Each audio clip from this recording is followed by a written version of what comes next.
Hello. So why should we put down this hot dog and take a serving of peanuts to replace it? Let's look the reason for that and how we have been assessing impacts of different food items. So we want to look at healthy and sustainable diet, but it's not that easy. I mean, when we look at consumer, we are here in front and saying, shall I do it? I mean, with so many label, so many points, saturated fat, calorie, sugar, added sugar on the label. It's difficult to understand, and we need easy to understand. At the same time, we need health-based insight and not just amount of calorie there. How much it affects our health. The second thing we need is, too long we've been looking at the nutrition, and then separately other people have been looking at the impact of our climate, on our climate, our planetary health. And we need to bring that together. We need to bridge that. And that was the goal of our research. So we published 2 months ago this paper presenting a healthy nutrient index, the HENI index. We published that in Nature Food with Caterina Stilianu, who was the lead author and was my PhD and postdoc, and Victor Fulgoni, a colleague who is dealing with nutrition. And basically, we calculated minutes of healthy life gained or lost for 5,800 different foods. And one of them got viral on the internet when we published that, which was the hot dog you have here on the right, that eating a single hot dog could take 36 minutes of your life. Okay, and this went really broad with more than 1,000 news media around the world, with like a potential reach of more than 1 billion people, which were interested and showed interest in this study. Now, how did we arrive to these 36 minutes of life lost? We didn't measure 1,000 people eating just hot dog. What it is based on is a big study of the global burden of disease, which look at, for example, here we decompose the hot dog into its amount of processed meat, fibers, which are positive, this one, processed meat would have detrimental effect, sodium, detrimental, PUFA, polyunsaturated fat, that would be beneficial, trans fat, which would be detrimental, and calcium, which is beneficial. And the GBD has still other risks like that, which calculate the vegetables and the amount of fruit. So a mix of foods groups and nutrient. So based on this food composition of 61 gram processed meat, for example, per serving of hot dog, we can multiply by a dietary risk factor. And for the processed meat, that will be 0.45, half a minute lost per gram processed meat. And we will get, multiplying these two, impact on ischemic heart disease, mostly diabetes, and colorectal cancer, which are the main three diseases which are food related. Multiplying that, we'll get then 61 times 0.45, we get 27-minute loss per serving just here with the processed meat. And then you see you get another 7 minutes. So if you can come back, another 7 minutes with the sodium, and 3 minutes with the trans fat, and we gain still 1 minute with my hot dog on the PUFA. So overall, this is a 36 minutes, which is the diamond you have there. And you see there is an uncertainty. It's between 20 and 45 minutes, but it gives us a range and a number which can speak to our life. So then, if we look not only at the beef hot dog on the left, but you see that already having as meat, still meat, but chicken wing, White meat is not detrimental, contrary to red meat, so it's already a bit better. If we see a vegetable pizza, you lose with sodium in your cheese, but you gain with vegetables and fibers. So you're about neutral, as well as the apple pie is the same story, where what you gain with fruit, you lose it with trans fat and sodium. But you can get also beneficial food items like my refried beans, where I'm getting about 12 or 13 minutes of life gain. My serving of baked salmon will bring me another 15 minutes, and salted peanuts here go to 25 minutes with a serving of like 30 grams of salted peanuts. So let's now not only look at the nutrition, but say, what is the planetary health? And let's take the example of a series of pizza for them. So we see here, and we have invert here the nutrition. So here now the minutes, it's minutes lost. So when it's high, it's bad. When it's low, it's better. Okay. And you see that compared to your extra meat pizza, which is about 17 to 18 minutes of life lost. Our veggie pizza and beans is neutral and get about a zero effect here. A no cheese pizza is still that a pizza we could debate. I'm not sure our Italian colleagues would agree with a no cheese pizza. But on the right, you have like a Hawaii pizza with fruit. And there you can even gain 1 minute in that case. But think the next time you organize an event. Will you order the pepperoni pizza mostly and a few veggie, or shouldn't you do the contrary, order mostly veggie or variety? You still have a huge variety of pizza in that direction, and perhaps one pepperoni in case people really want it.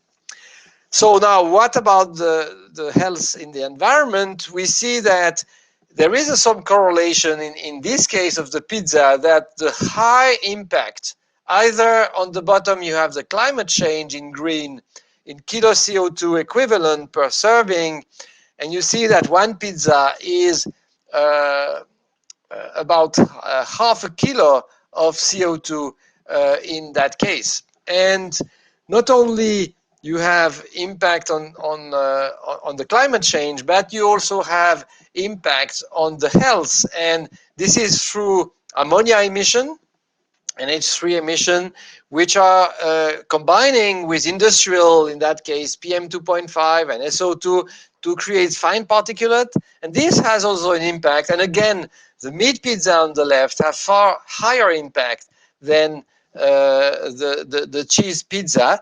But what is interesting, if you look at the scale, the environmental impact of the pizza on health is in the range of 0.3 minutes lost, whereas for the extra meat, whereas it's around more than 15 minutes with the head. So the nutrition has really a very important impact on human health in that case. So now we can look at a whole range of food items, and we have extracted, and you will have in the comments of the Facebook, you can access 160 food which were made available in the supporting info of or supplementary information of this publication. And you see here we have put on the x-axis at the bottom, you have the minutes of healthy life. So on the left, it's gain, it's good, it's green. Okay. On the right, it's red, it's minute lost. So you have your hot dog to the far right, you have your peanuts or your peanut butter here to the left. And we are looking here not only at the minute of healthy life, but we've put on the y-axis the carbon footprint. Okay, and you see at the bottom you have the celery, the apple, and all that, and on the top you start having beef in that case. So let's look at that. No, come back. We would like here to look at what is really big for the environment, and we see that really red meat is what matters for the environment. And the beef already is twice higher per serving than the pork and the lamb, which are below. And again, twice higher than still animal production, but which would be the milk or the eggs, which are below around 0.5 kilo carbon footprint against nearly 4 kilo carbon footprint per serving of beef in that case. So for the environment, what is really important is avoid the red meat and especially the beef, and then reduce pork and lamb in that case, where poultry would be more reasonable as an alternative for people who really would like meat. On the nutrition side, you see that on the right-hand side, you have the hot dog, the processed meat, the pizza, and then on the left-hand side, you have the peanuts, the apple, the whole grain, some vegetables, and so you have really a choice to say, if I would get rid of what is on the dark red here, beef and processed meat, and that would free about 10% of the calorie in the US from the average dietary consumption in the US. If you get rid of these 10%, what is to decrease in priority for the environment and for the health, that free you 10%, and you take a mix of some fish, hopefully not too high consumption here or too high carbon footprint, some apples, some whole grain. You take a mix of that, you can gain nearly 50 minutes per day and reduce your carbon footprint of the diet by 1/3. So it's really a substantial difference you can do by just changing 10% of the diet. And the other things we learned from this graph is it's not just animal versus plant. They are very different footprints, and especially for the environment, between different animal productions. So not all animal or plant production are equal. So if we move to the next slide, we can see that we can look not only at individual food, but the approach of the HENI can look at the overall diet, an overall diet. And in US, you see that male, okay, this is the scale here is again HENI minutes of healthy life, and male have basically on average slightly higher than zero gain, zero lost. It is a triangle with the male, which is just above the zero. Female are already 20 minutes higher. So female have a healthier, or 15 minutes, a healthier consumption of food than male, and that's because they consume less of the detrimental item, especially when you look. So the item which are below zero, which are the processed meat and the red meats, are lower in female than in male. It's also interesting to look that on the right you have white versus Asian ethnicity diet, and the Asian diet, average of Asian ethnicity people in the US have in fact a 20 minutes gain, or 24 minutes of healthy life per day compared to white. So this is per day, so it's substantial. What is interesting is still the ideal diet, which is on the left-hand side of this graph. We are still far from that, and so there is room for improvement, which is the good news, and we should move in this direction. Then, if we ask the question, should we all become vegan? My answer to it is to be seen on the long term. I mean, vegetarian or vegan diet have a lower impact for the environment especially. But for now, we cannot expect the entire population to become vegan tomorrow. For now, small targeted, realistic change where we get rid of the red meat and beef and processed meat, replace it by this mix, makes a big difference, and one food at a time. Okay, so we can make that. That's the good news of this. It's not only that we should avoid the hot dog, but we can make a difference in our world, and that's important for our planet.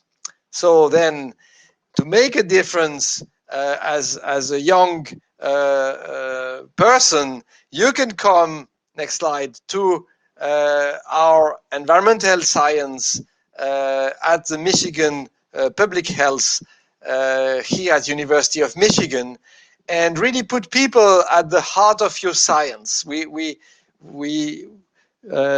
learn how to use science-based data to prevent and avoid, in fact, people to have to move to a hospital.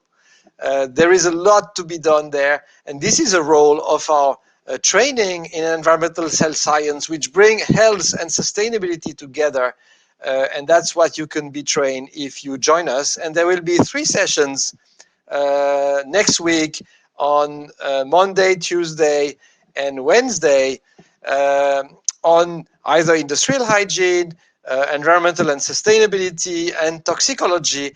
And you can look at the link and click it if you want more information on the study site. So let's now perhaps have a few questions, and I will answer your questions here. Okay, so there is one question. Are the minutes, and for those who are online, please put your question in the chat, and I will try to answer them.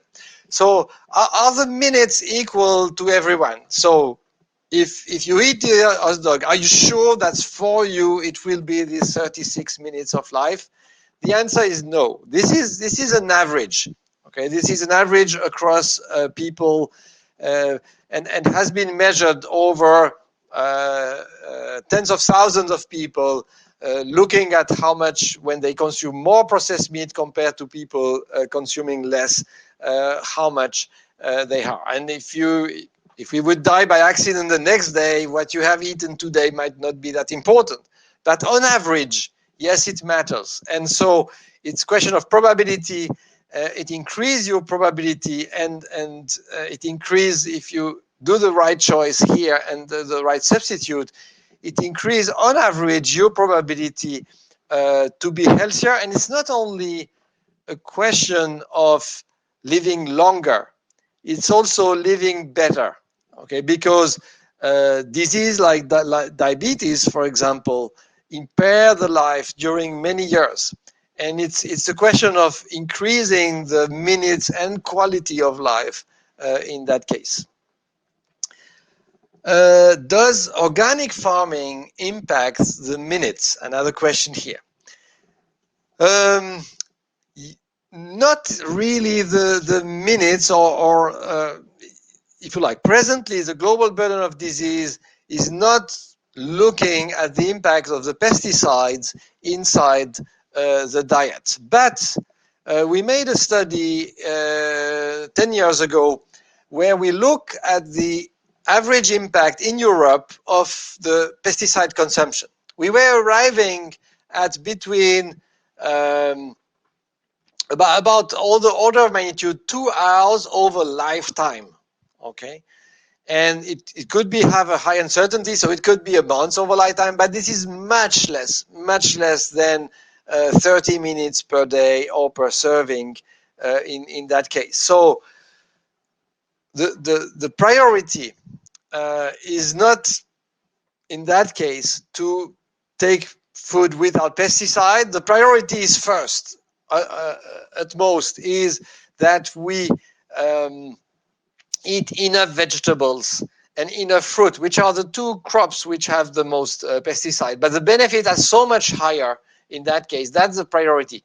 Now, if you can afford organic, that's okay.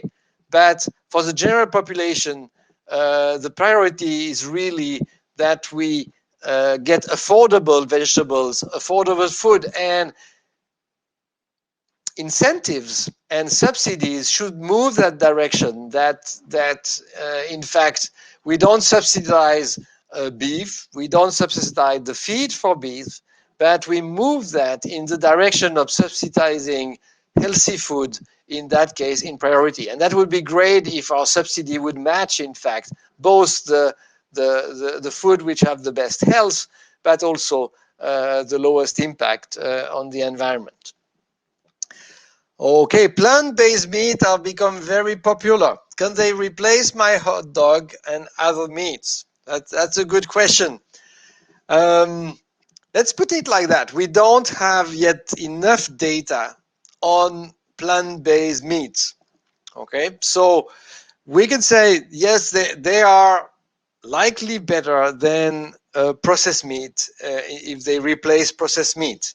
It's better to have processed veggies than processed meat.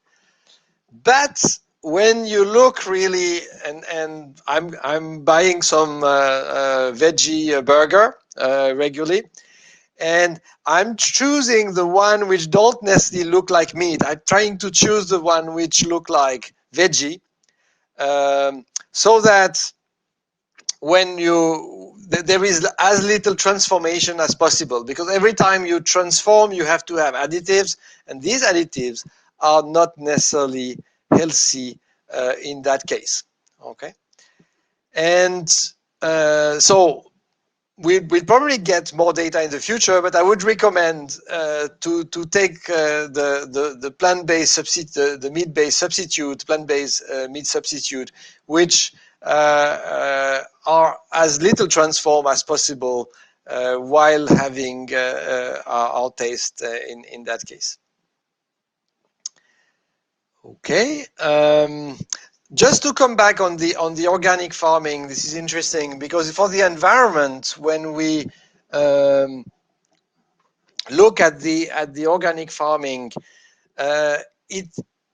we have less fertilizer, for example. We have less pesticides, so the impact per hectare or per acre are being reduced in that case. On average, in most crop we've seen, this is about the same order of magnitude of impact that we can have. Okay, and so it's more important to move from a meat-based diets to here and reduce, especially as we say, the red meat here, and to move to either dairy product or poultry if you want animal food, or to some other plant-based product in that case.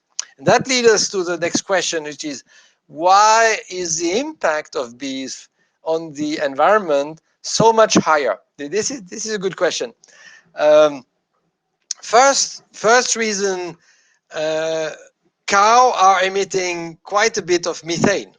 Okay, ruminants basically are emitting methane, and this methane has a potency of, depending how we count, I mean, for the first 100 years, it will have 25 more impacts than a kilo of CO2. A kilo methane would be equivalent to 25 kilo CO2. And this is important. If we wait long enough, the methane will be gone and the CO2 stays. So that will be like 7 times on the long term. So this is one reason why. So now, but you could say, why was beef so high and dairy product a quarter of that? And the second reason why beef is high is because for the beef, you have to grow your animal during 2 years, and then you slaughter it, and this is the end, and this is it, and you just get the meat. With a dairy cow, you are growing your animal, but then you produce during 2 or 3 years, you will produce like 10 gallons of milk per cow per day. And then you still are using the meat. So this is much more efficient, in fact, on the long term than beef in that case. And this is, if you like, important and to notice that not all animals are equal. So thank you very much. And if you're interested, please join our environmental health science information. This is a great way to make a difference in our world.